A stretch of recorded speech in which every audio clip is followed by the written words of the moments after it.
In a shocking revelation that threatens to completely upend the carefully curated narrative surrounding Prince Harry and Meghan Markle's new life in California, entertainment mogul Tyler Perry has come forward with explosive claims that the couple never actually owned the lavish $14 million Montecito mansion they've been living in since 2020. Perry, whose munificent generosity in providing the Sussexes temporary use of his property while they transited from royal life made global headlines, dropped the bombshell during a recent interview, asserting that, contrary to public perception, the deed to the plush 9-bedroom, 16-bathroom estate remained fully under his control the entire time. Harry and Meghan, they were just crashing at my crib for a couple years, Perry stated matter-of-factly during his appearance on the Hollywood Millionaires podcast. We made a deal for them to stay on one of my properties in Montecito. But sorry folks, they never owned that big ol' mansion. The revelation, which caught many royal experts and observers completely by surprise, calls into question years of reporting and explicit statements from Harry and Meghan themselves that have perpetuated the notion that the couple had in fact purchased the sprawling residence outright. In the Duke and Duchess Bombshell 2021 interview with Oprah Winfrey, Meghan is seen enthusiastically giving a video tour of what she happily described as our home. As news of Perry's declaration began to spread, the disbelief and shock across social media was palpable, with reactions ranging from outrage and accusations of deception to complete confusion over what this could mean about the Sussexes' actual finances. The hashtag Montecito scam quickly began trending on Twitter. This is absolutely staggering, royal author and Sussex biographer Christopher Anderson exclaimed upon hearing the news. If what Tyler Perry claims is true, it means this multi-million-dollar home touted as a bold declaration of their financial independence was anything but. Did the world get massively duped about the extent of Harry and Meghan's wealth? Indeed, the purchase of the Montecito estate in June 2020, just months after the couple's bitter severance from the royal family, was positioned as a symbol of their self-made success and pledged commitment to forging a financially independent new life.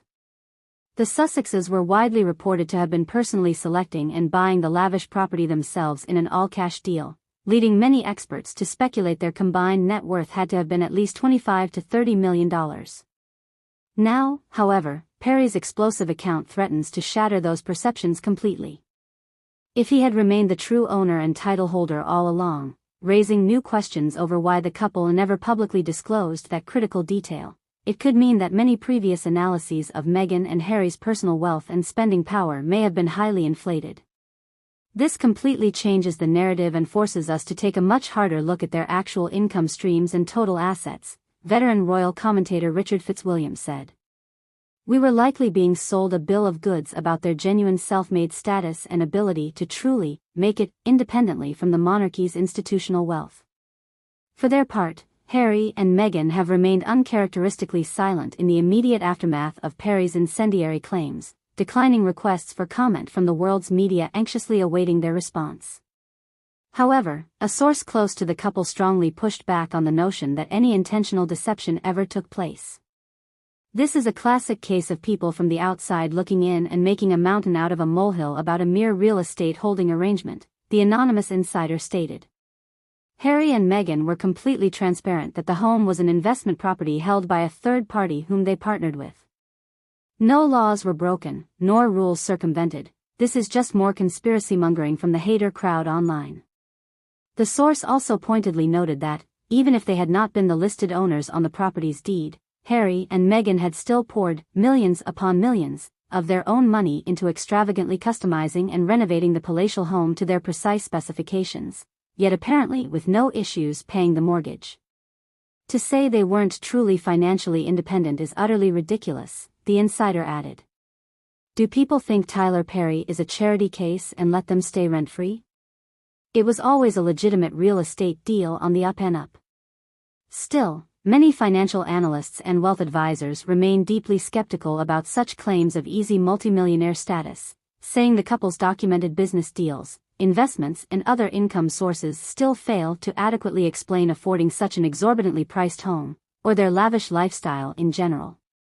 Even assuming they received generous multi-million-dollar wedding inheritances from both the royal family and Meghan's father, it's hard to make the math work, said veteran luxury realtor and financial planner Diana Olick.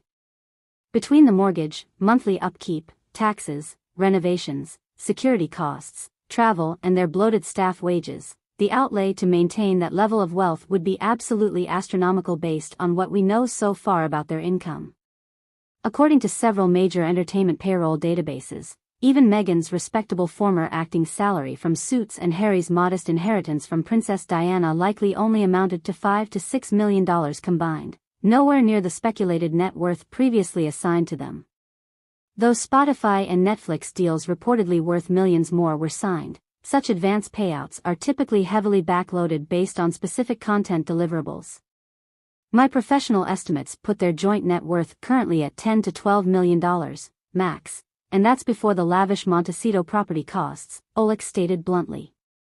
Frankly, they're nowhere near as rich as the public has been led to believe. As the fallout from Perry's revelations show no signs of slowing, one thing is becoming abundantly clear: the struggle over Harry and Meghan's true financial standing, complete with dueling narratives of wealth, privilege, and relatability, is only just beginning. And as the couple themselves remain uncharacteristically tight-lipped, the court of public opinion remains firmly hung.